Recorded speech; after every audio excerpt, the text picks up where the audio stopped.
Բարև ձեզ, հարգելի գործընկերներ, հարգելի քաղաքացիներ, քանի որ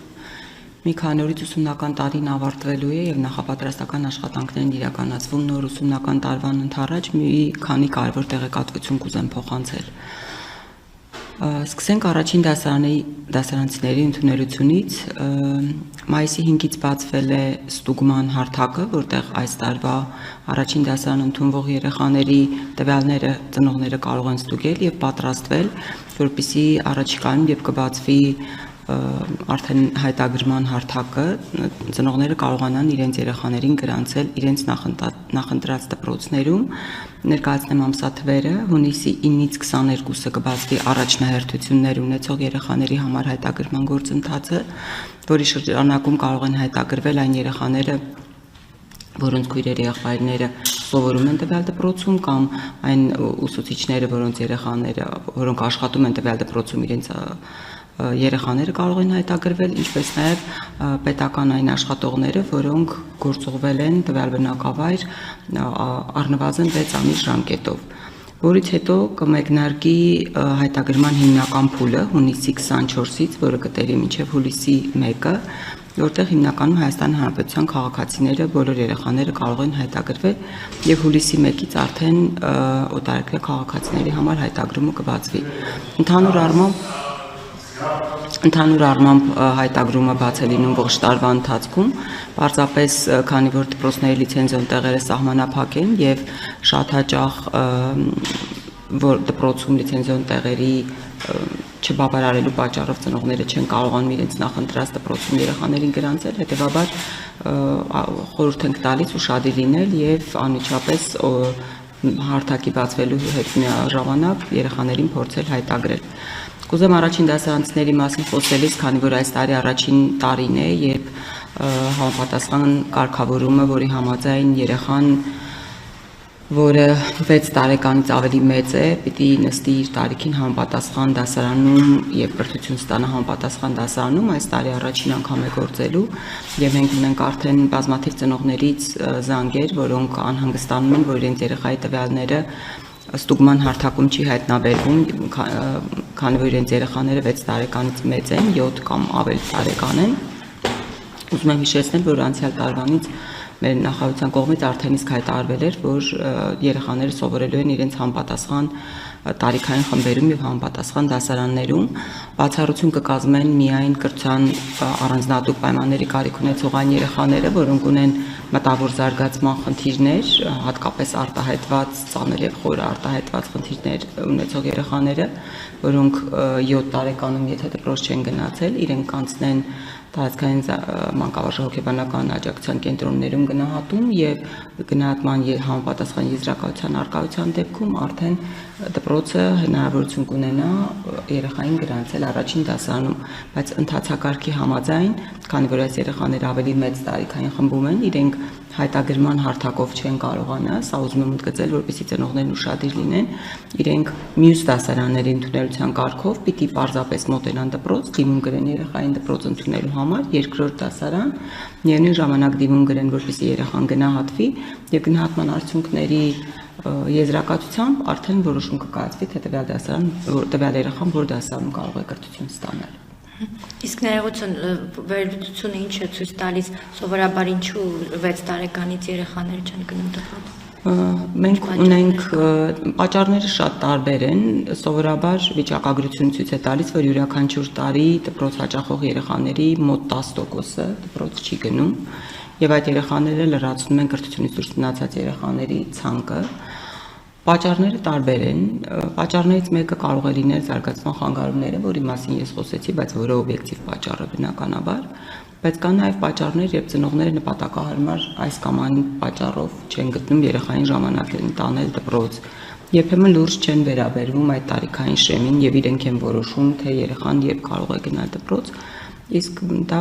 բնականաբար հանրակրթության մասին օրենքով կարգավորված է եւ յուրաքանչյուր տարի բոլոր այն երեխաները, որոնց 6 տարին լրանում է տվյալ տարվա ընթացքում, պիտի դպրոց ընդունվեն եւ հետեւաբար այդ պահանջը գործուն է արդեն։ Իսկ եթե 7 տարեկանից երկրորդ դասարան է նստում, մտավախություն չկա, որ երեխան կրթական ծրագրից հետ կընկնի կամ չգիտեմ։ Բնականաբար այդ ռիսկերը կան, բայց դպրոցները ստացել են հանձնարարական եւ առաջիկայում մենք արդեն խորհրդակցություններ կունենանք բնականաբար նաև դպրոցների հետ եւ մենք անցյալ տարվանից արդեն դպրոցներին զգուշացրել էինք, ինչպես նաև ծնողներին, որպեսզի անցյալ տարի բոլոր այն երեխաները, որոնք 6 տարեկան էին գնային դպրոց, ոչ թե ուշացնեին դպրոց ընդունելը, եւ դպրոցները լրացուցիչ աշխատանքներ կիրականացնեն, որպեսզի երեխաների հետ կրկնակի փորձեն հնարավորինս արագ աշխատել եւ իրենց բերել հասցնել երկրորդ դասարանի ծրագրին։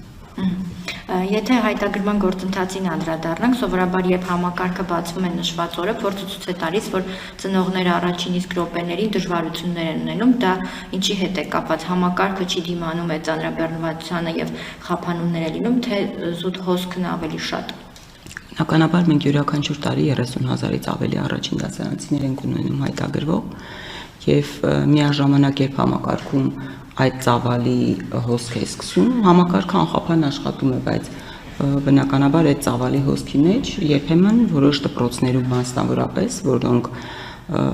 շատ մեծ պահանջարկ ունեն, այդ դպրոցներում երբեմն 5 րոպեվա ընթացքում անմիջապես լիցենզիոն տեղերը սպառվում են եւ ծնողներից շատերը չեն հասցնում իրենց երեխաներին հայտագրել հենց այդ դպրոցներում։ Իսկ այն դպրոցները, որոնք որ պահանջված են եւ այնտեղ լիցենզիոն տեղերը սահմանափակ են, օրինակ հնարավոր համարում եք առաջին դասարանների թիվն ավելացնել, օրինակ մեզ ուղված հարցերից մեկը քաղաքացին կոնկրետ դպրոց է նշում, բլոկի անվան 122 դպրոցը, որտեղ քիչ են դասարանները եւ պահանջարկը բավական մեծ է, հատկապես այդ թաղամասի բնակիչներն են ցանկանում։ Հնարավոր համարում եք օրինակ առաջի դասարանների թիվն ավելացնել դպրոցում։ Դպրոցում պոտենցիալ սովորող աշակերտների թիվը հաշվարկվում է դպրոցի լիցենզիոն հնարավորություններով, որը պայմանավորված է նաև դպրոցի քառակուսի մետրերով, որովհետև կան ստանդարտներ, որոնց համաձայն յուրաքանչյուր սովորողին 2-ից 2.5 քառակուսի մետր տարածք պիտի հատկացվի եւ հետեւաբար որքան էլ պահանջարկը մեծ է, եթե դպրոցի ֆիզիկական տարածքը թույլ չի տալիս լիցենզիոն տեղերն ավելացնել, մենք այդ հնարավորությունը չենք ունենում, ինչպես նշեցի, մենք ունենք որոշ դպրոցներ, դրանք որոշակի տեղակայում ունեցող դպրոցներն են, որոշակի համբավ ունեցող դպրոցներն են կամ նորակառույց դպրոցներն են, ձեր նշած դպրոցը նաև նորակառույց դպրոց է եւ նաև այդ առումով ունի մեծ հետաքրքրություն քաղաքացիների կողմից, բայց ունեն այնքան տեղեր, որքան իրենց լիցենզիոն հնարավորություն են տալիս։ Եվ քաղաքացիներից մեկը այսպիսի հարց է բարձրացնել, հնարավոր համարում եք, որ այդ թաղամասի բնակիչները գոնե առաջնահերթություն ունենան, օրինակ չգիտեմ, ստացվում է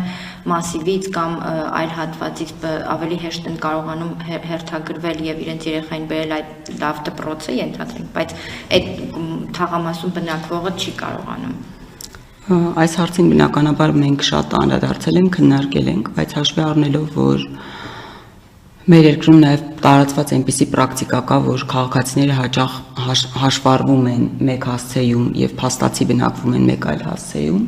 շատ դժվար է կառավարել այդ իրավիճակը եւ հետեւաբար մենք հաշվառման հասցեով չենք կարող երեխաների գրանցումը իրականացնել։ Շատ լավ։ Հաջորդ հարցը զինվորականի երեխային է վերաբերում, այս մասով առաջնահերթություններ ունեք թե չէ։ Կարծես մանկապարտեզների պարագայում դա գործում է, եթե չեմ սխալվում։ Դպրոցների պարագայում եւս ես նշեցի, որ պետական աշխատողները, որոնք առնվազն 6 ամսով գործողված են տվյալ բնակավայր, ապա այդ դեպքում իրենք առաջնահերթությունների ժամանակաշրջանում արտահերթ հնարավորություն են ունենում գրանցվել դպրոցում։ Միայն գործուղման պարագայում։ Միայն գործուղման պարագայում։ Շատ լավ։ Դուք նշեցիք, որ մայիսի 5-ից ստուգման հարթակը բաց է եւ կարող են ծնողները ստուգել, ինչը պետք է ստուգեն, ինչ տվյալներ պիտի ներառեն, այս մասով մի փոքր։ Ծնողները մուտքագրում են երեխայի հանրային ծառայության համարանիշը, իրենց հանրային ծառայության համարանիշը, այդ հարթակը, որ բաց են, այնտեղ մանրամասն ուղեցույցներով նշված է, թե ինչպիսի տեղեկատվություն պիտի մուտքագրել, ստուգում է միս հարթակում է ստուգման հնարավորությունը տրված եւ խորհուրդ եմ տալիս բոլոր այն ծնողներին, ովքեր երեխաներին պիտի առաջին դասարանում հայտագրեն, նախապես ստուգեն, որպեսզի տվյալների անճշտության դեպքում դրանք նախապես շտկված լինեն, չնայած հիմնականում այդպիսի դեպքեր գրեթե չեն լինում, բայց այնուամենայնիվ եթե լինեն նախապես շտկված լինեն, որպեսզի երբ որ հարթակը համապատասխան խմբի համար բացվի, իրենք կարողանան արդեն պատրաստ լինեն անմիջապես հայտագրել երեխային։ Իսկ հայտագրման հետ կապված ինչ որ ժամկետի սահմանափակում կա, այն քաղաքացիները, որոնք այս կամ այն պատճառով երկրում չեն այս պահի դրությամբ, ինչ որ հնարավորություն կա, չգիտեմ, սեպտեմբերի, օգոստոսի վերջ հայտագրել։ Երեխայի ընդունելությունը դպրոց կատարվում է ամբողջ տարվա ընթացքում, այսինքն հայտագրումը երբևէ չի փակվում, բայց հաշվի առնելով, որ առաջին դասարանցիներին նաև իրենց նախընտրած դպրոցները տանելու խնդիր են ունենում ծնողները, մենք ժամկետներ ենք որոշակի սահմանել, որպեսզի նաև կարողանան կանոնակարգել այս գործընթացը, թե չէ, եթե որևէ քաղաքացի երեխային հասցրած չի լինի այդ ժամկետում հայտագրել, որևէ խնդիր չկա, կարող է հետո հայտագրել։